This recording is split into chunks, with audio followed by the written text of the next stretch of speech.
Hi everyone, in this video I will be talking about the OpenAI Codex and why it's a great example of AI potential. Recently, Codex has been getting a lot of attention because of its capabilities. For example, it can convert speech into code in just a few seconds. Amazing, right? But why is everyone so interested in codex? I will tell you in this video. You will also learn about the dangers of a codex for programmers and why these AI models exist. The main purpose of these AI models is to bring a revolution in the world.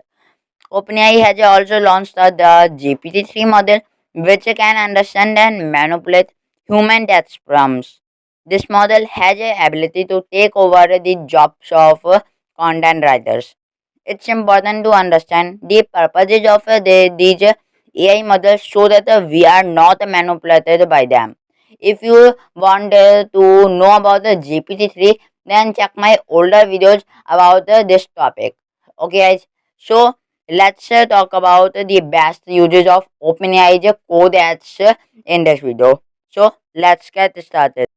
The first use case of OpenAI Codex is the games. As you all know that you can make games like space game very easily with the OpenAI Codex. And an YouTuber named Sandra Cube Lake has also made a game named Baby Yoda game with OpenAI Codex.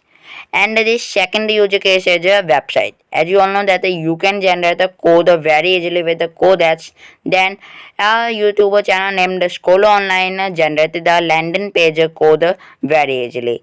And a YouTuber named Code with Anya Cubo has also made the landing page with the help of OpenAI Codex. The main best use case of OpenAI Codex is a problem solving apps. Yes, guys, you can build apps like GitHub Copilot in which you can generate code very easily, and the apps like Replit in which you can enter and compile code online. Such tools can be made with OpenAI Codex. If you want to know about the GPT-3, then watch this video. Or want to know about my SaaS idea, then watch my this video.